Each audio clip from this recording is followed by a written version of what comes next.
Welcome back to our channel. ನಾವು ಇವತ್ತು ಮಾಡುತ್ತಿರೋ recipe bread sandwich. ಈರುಳ್ಳಿ, ಹಸಿಮೆಣಸಿನಕಾಯಿ, ಟೊಮ್ಯಾಟೊ, ಸ್ವಲ್ಪ ಕೊತ್ತಂಬರಿಯನ್ನು ಹಾಕಿ ಚಾಪ್ ಮಾಡಬೇಕು.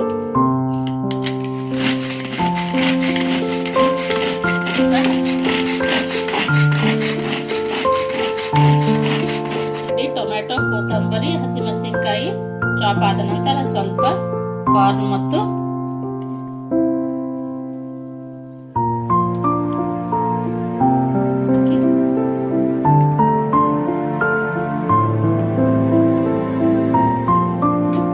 ಚಾಪ್ ಮಾಡಿಕೊಳ್ಳಬೇಕು.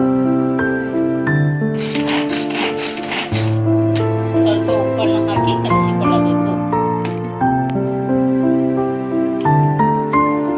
ಬ್ರೆಡ್ಡಿಗೆ ಸ್ವಲ್ಪ ತುಪ್ಪವನ್ನು ಸವರಿ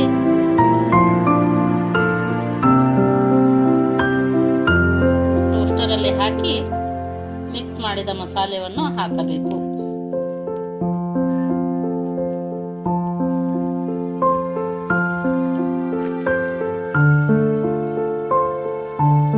ಹೀಗೆ ಬ್ರೆಡ್ಡಿಗೆ ತುಪ್ಪವನ್ನು ಹಚ್ಚಿದ ನಂತರ ಮಿಕ್ಸ್ ಮಾಡಿದ ಮಸಾಲೆವನ್ನೆಲ್ಲ ಹಾಕಿ ನಂತರ ಇನ್ನೊಂದು ಪೀಸ್ ಬ್ರೆಡ್ಡಿಗೆ ಸ್ವಲ್ಪ ತುಪ್ಪವನ್ನು ಸವರಿ ಅದರ ಮೇಲೆ ಹಾಕಬೇಕು.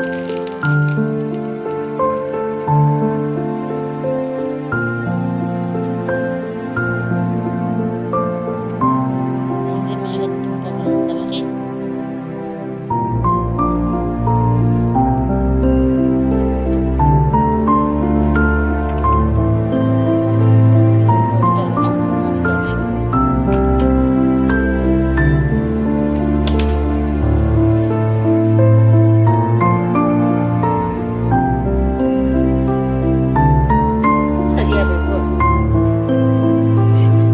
ಸ್ಯಾಂಡ್ವಿಚ್ ತಿನ್ನಲು ರೆಡಿಯಾಗಿದೆ.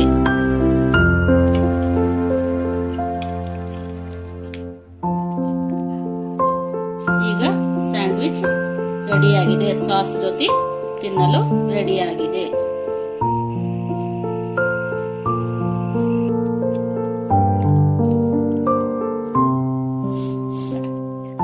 ಈ ರೆಸಿಪಿ ಇಷ್ಟವಾಗಿದ್ದರೆ ಲೈಕ್ ಮಾಡಿ, ಶೇರ್ ಮಾಡಿ, ಸಬ್ಸ್ಕ್ರೈಬ್ ಮಾಡಿ.